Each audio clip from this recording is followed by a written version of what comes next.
If you're planning a first-time visit to Washington, D.C., then this video is for you. Hi, it's Gwen here, and welcome back to CORR Travel and choosing this 15 things to know before you go to Washington, D.C. travel guide that not just come from my latest trip to D.C., but as a former area local. Whether you're planning your first-time trip to D.C. or just looking for some insider tips, this travel guide is going to cover everything you need to know, like how to get there, getting around, where to stay, must-see attractions, food, and more. For more planning assistance, don't forget to use the valuable hotel, tours, and attraction links I have for you below in the video description. As well as stay tuned for more travel videos on Washington, D.C. to come.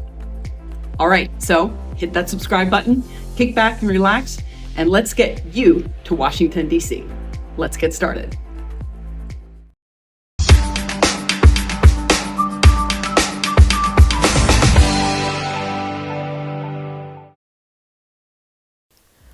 Why visit the District of Columbia? Washington, D.C., or D.C. for short, is one of the most iconic cities in the world, with a population of around 700,000 and packed with history and happenings.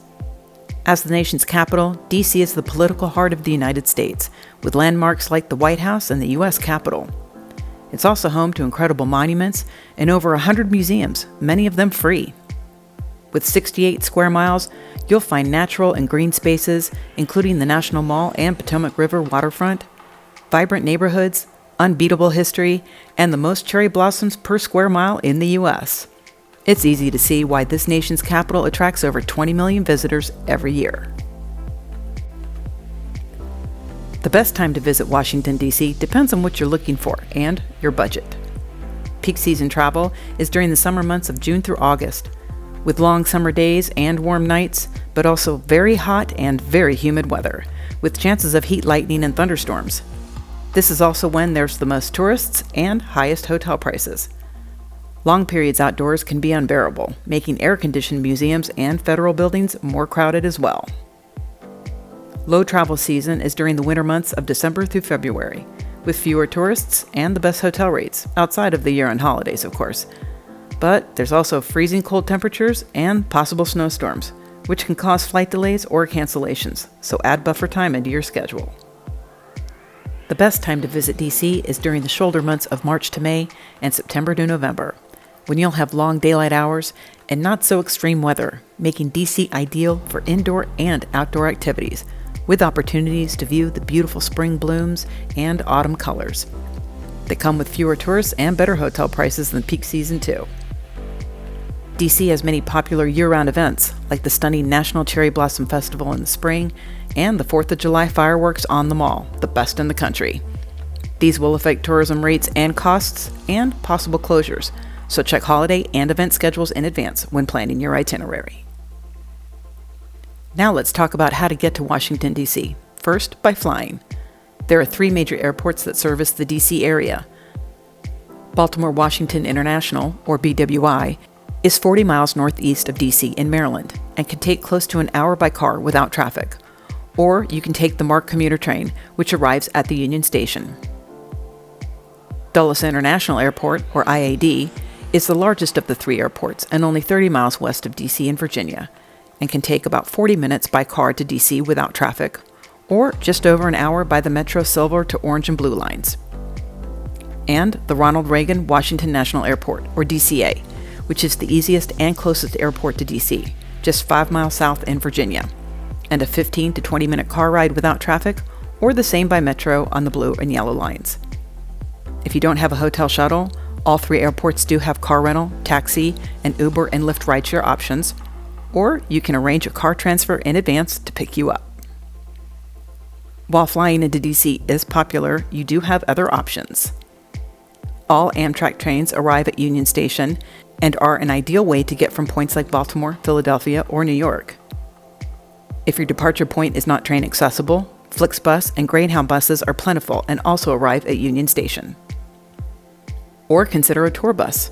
There are tours from cities like Philadelphia or New York City that conduct round-trip day trips to DC, and they're a convenient way to see more of the U.S. in a short period of time. Of course, you can drive to DC, but with traffic congestion and finding parking, it's honestly not worth the headache or expense. That said, Let's talk about getting around DC after your arrival.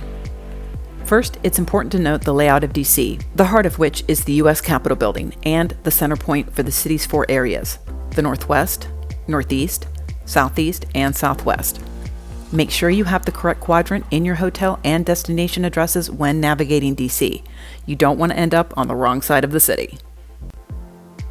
Like I mentioned, driving in and around DC is not ideal. The streets can be highly congested and parking hard to find, and not to mention pricey, even if your hotel offers it. Plus, you can just save a lot of time without it. Instead, take advantage of the city's easy layout and minimal inclines using the following transportation methods.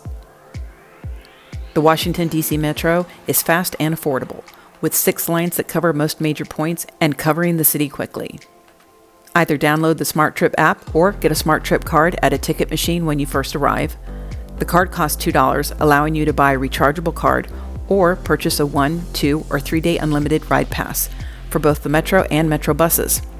You must tap in and tap out when you ride, so don't lose your card. Visit the Smart Trip store online to see all the ride card and fare options. For more scenic routes above ground and accessing areas the Metro doesn't, ride the public bus, or better yet, utilize the red DC Circulator bus that has routes around the popular sites and neighborhoods, including Georgetown, and rides cost $1. Similar, but with audio guides and panoramic views, get a ticket to ride the double-decker hop-on, hop-off bus that conveniently stops at all of the major monuments and sites. Ride shares are useful if you're not near a metro station or for going out at night. And DC is fairly flat, with lots of bike paths and routes making it ideal for biking. You'll find the Capitol Bike Share rental bikes everywhere. You'll also find DC is incredibly walkable, especially if you're staying near a metro station. Walking is definitely an easy way to enjoy DC's finest. Last, why not learn about the city's history and culture while meeting other travelers by participating in a guided historic walking tour, biking tour, Segway tour, or a Potomac River cruise, all of which are fun at any age. I have links to some of the best rated tours in the video description below to get you started. Number 5, safety tips. Like any major city, Washington, D.C. has areas that may be more prone to crime, but D.C. is generally a safe city for tourists, especially when visiting the popular areas, which are highly frequented by visitors and well patrolled by authorities. Still, it's always good to keep a few safety tips in mind. Choose accommodations in safer and more tourist-friendly areas, and stick to well-lit areas at night, avoiding walking alone at night in unfamiliar areas. The Metro is safe to ride day or night, and only use reputable car transportation like official taxis or rideshare apps. Be aware of your surroundings, especially in crowded areas like the mall. Keep valuables out of sight, especially in tourist-heavy spots, and refrain from having open bags or cash or valuables in your pockets. Share your travel plans with friends and family. Keep your mobile device charged and ready for all emergencies, and keep up with local news and travel advisories. And in the summer, stay hydrated and don't overdo alcohol consumption. Pace yourself and wear sunscreen and mosquito repellent. So what should you pack for your trip to Washington, D.C.? Here's a quick checklist. A monosling bag to carry your essentials and keep them safe. A portable charger to keep your devices charged for those long days exploring. A reusable water bottle to stay hydrated, which also reduces plastic waste and will save you a ton of money. Bring sunscreen, sunglasses, and a hat to protect yourself. Definitely bring comfortable walking shoes. You'll be walking a lot. A rain jacket and umbrella, because the weather can be unpredictable in DC. Mosquito repellent, because you will get eaten alive otherwise in the summertime. And a VPN service for your data security no matter where you are. There are links in the video description to recommended Washington, D.C. travel essentials for your convenience. Number 7. Staying in the right area can really enhance your first time in D.C. For easy access to museums and monuments, transportation, and dining options, that would be the northwest area of D.C. In this area, the most convenient and popular neighborhoods are DuPont Circle, very trendy area with lots of dining and nightlife options. Downtown, with swanky hotels, wide avenues, and old-school power broker bars near the White House. Foggy Bottom, a government and cultural hub mix of university students, fine dining, and the Riverside Kennedy Center. And Penn Quarter, a central area with sports bars, music venues, shopping, and museums. Staying near a metro is also key, as it can seriously make getting around much easier. So although Georgetown is a wonderful historic neighborhood in the Northwest with great shopping and dining, it's not metro accessible and not recommended for a first-time stay. Due to popularity and accessibility, the accommodations in the aforementioned neighborhoods can lean towards the pricey, but you can also find some good deals if you're savvy. That said, some ideal hotel picks in these neighborhoods I recommend are Hyatt Place, Washington, D.C., Eaton, D.C., the DuPont Circle Hotel, AC Hotel by Marriott, Washington, D.C. downtown, Washington Marriott, Georgetown, Grand Hyatt, Washington, the Fairmont, and Sofitel Lafayette Square. If you're open to staying outside the city, Arlington, Virginia is a great option just across the river, which might also help with your budget, and it's just a short metro ride into D.C. Some recommended metro accessible hotels in Arlington are Hampton Inn and Suites, Crystal City, Hilton Arlington National Landing, Hyatt Place Arlington Courthouse, and Hilton Garden Inn, Ronald Reagan National Airport. To save you time researching, links to these recommended DC and Arlington hotels are for you in the video description below. Number 8, top things to do. There's so much to see in DC, and the best part is many of the top attractions are free. Although I can't list all of them in this travel guide, here's a quick list of the top things to do on your first time visit.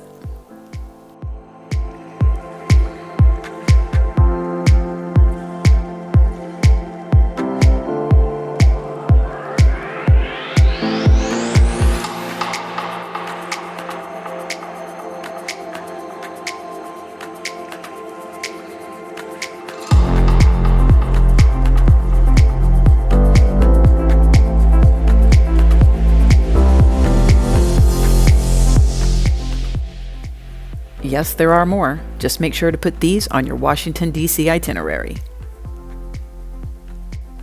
Number 9. When it comes to food, D.C. has much more than just your basic American fare of burgers, sandwiches, and pizza. It has a diverse culinary scene and options to suit every budget. Same goes for culture, music, and sporting entertainment. Let's review some neighborhoods and their unique offerings and classics. DuPont Circle is lively with dining and nightlife, eclectic eateries, coffee shops, and dance clubs that cluster on Connecticut Avenue. Foggy Bottom has dining options ranging from upscale restaurants to casual chain eateries and pubs full of local university students. Catch a concert at the Kennedy Center, home to the National Symphony Orchestra and the Washington National Opera. Penn Quarter is known for sports bars and sporting entertainment, where the Cap One Arena is, holding home basketball and hockey games. On the north end of Penn Quarter is Chinatown, if you need a dim sum fix. U Street dining ranges from soul food to Little Ethiopia restaurants to the infamous Ben's Chili Bowl and its signature half-smoked sausage. There's also the lively 14th Street corridor for music, or take in a show with a little bit of history at the Lincoln's Theater, where Abraham Lincoln was assassinated. Downtown is where it's at for finding power dining restaurants, steakhouses, and see and be seen hotspots, perfect for happy hours or a pre-theater meal. The Old Ebbitt Grill, just steps from the White House, has been a classic since 1856. The Navy Yard is where to go for sports bars and beer gardens before taking in a baseball game at the Nationals Park. And the mall, unfortunately, is not known for dining options. But you can either hit the food trucks for a quick bite, try a cafe or cafeteria at a museum, or don't be afraid to hit a local market or Trader Joe's and have a picnic on the mall. If you want some more guidance on what to try and where, ask your hotel concierge or any local on their dining recommendations. You could also join a food tour or dine on a Potomac River cruise to mix it up. I've got some links in the video description below for your convenience. And this is the United States, so tipping is always expected for sit-down dining, from cafes to restaurants and bars. And for waiters, bartenders, and cocktail servers, also add an additional 15 to 20% tip, possibly more for fine dining. Check your bill first if gratuity has already been added on parties for 6 or more, or ask your server. And if you pay by credit card, go ahead and leave your tip on the credit card. Otherwise, cash is also accepted. Washington, D.C. alone deserves full attention. However, if you do have the time, there are more incredible historical and cultural things to do that are not far away. Some great day trips to consider are Mount Vernon, George Washington's historic estate; Harper's Ferry, a scenic town with Civil War history; explore charming Old Town Alexandria or Annapolis; Baltimore's waterfront; a Potomac River cruise can provide a relaxing day on the water; or take a Virginia wine region tour, a perfect diversion for wine lovers. These day trips are a great way to escape the city and explore more of the region. You can go self-guided or on a highly rated tour, many of which I have links to in the video description below. Are you traveling on a budget? Here are a few tips to help you save money while you're in DC. Stay near a metro so you can walk as much as possible, or stay outside of DC and commute by metro. Use the metro or public buses instead of taking taxis or ride shares and paying for parking. Book your hotels well in advance. Shoulder or low seasons will save on hotel costs, as well as avoiding popular festivals and holiday times, and going during the week to avoid the pricier weekend stays. Pick up some grab-and-go snacks at local markets to save on lunches, and take advantage of the free Smithsonian museums and monuments. Did you know that Washington, D.C. was the first LEED Platinum city in the world, and is one of the best cities for parks and has over 140 miles of bike lanes and paths? Yep, D.C. is a green city, and here are a few eco-friendly travel tips to keep it that way. Book direct-only flights that emit less CO2 and travel carry-on only, which also saves time in the airport. Walk, bike, or ride the metro to avoid vehicles and reduce air pollution. Bring a reusable water bottle and your own reusable shopping bags to cut down on plastic waste. Stick to the marked bike paths, trails and parks, and natural areas. Do not disturb the wildlife, and support ecotourism initiatives that focus on conservation. Stay at a sustainable certified accommodation through Booking.com, like any of the DC hotel recommendations earlier in this video, or find them through the Green Globe and Green Key Global sites. And visit DC's Sustainability District program to find hotels, museums, restaurants, and more businesses promoting the use of sustainable practices that you can support on your visit to DC. All right, get ready, because here are some great insider travel tips just for Washington, D.C. Although admission is free, some do require timed entry tickets that you can get in advance. Most close at 5:30, but check online in advance to confirm. And be prepared for security and bag checks at museums and government buildings. You must get a timed entry ticket for the elevator ride to the top, which you can get online 30 days in advance or the day of out front, starting at 8:45 a.m., but you better get there early before they're gone. There are no outside bathrooms on the mall, except at the Washington Monument and surrounding museums. And when museums close, the mall basically becomes quiet, so plan your evenings out elsewhere. Check Congress's schedule online if you'd like to see them in action during your visit to the U.S. Capitol. If you're wanting a tour, book it well in advance. Tour requests must be submitted from 3 weeks to 3 months in advance online through a member of Congress, and tours are granted on a first-come, first-served basis only. It's best when seeing major attractions and museums with fewer tourists. DCNet provides free public Wi-Fi hotspots around the city, as does Smithsonian Museums. Just make sure to use your VPN service on all public Wi-Fi. Always obey the escalator rules by standing on the right and passing on the left. And always make a reservation for sit-down dining establishments, especially fine dining, at night, or even at lunch, depending on the restaurant. And make sure you wear proper attire. And when walking, keep in mind the city blocks are long. The lettered streets run east to west, and the numbered streets run north to south, with some major avenues running diagonally. And yes, we call our circles circles, not roundabouts. So how much time do you need in DC? Well, having lived in the DC area, I have to say there is no way you can do it all in one trip. But for a first-time visit, 4 days at least will give you a good chunk of what DC has to offer. 5 days is even better. Why? because the best way to see Washington, D.C. truly is on foot, which takes time. Also time-consuming are the numerous Smithsonian museums. You can easily spend a half day in one alone, and there are 17 of them. Plus, you don't want to do more than one museum a day to avoid museum burnout. And don't forget there's more to see and do just beyond D.C., like Arlington, Alexandria, and the other day trips previously mentioned. Take some extra time to partake in a mix of these while you're enjoying D.C. And speaking of itineraries, unfortunately, most do not allow for 4 to 5 days in Washington, D.C. The average visit for a domestic tourist is only 2.5 days. But never fear, you can do a whirlwind trip on foot and see the top monuments and sites and enjoy some good food in a short period of time. Just watch the next video of my latest trip to DC, where I show you what you can see and do in just 2 days with an overnight stay. Ideal for those on a time and financial budget. You'll love it. If you want some more trip itinerary ideas, shop CORR Travel's ready-made itineraries for great first-time global travel ideas that take out all of the guesswork and save you a ton of time on planning.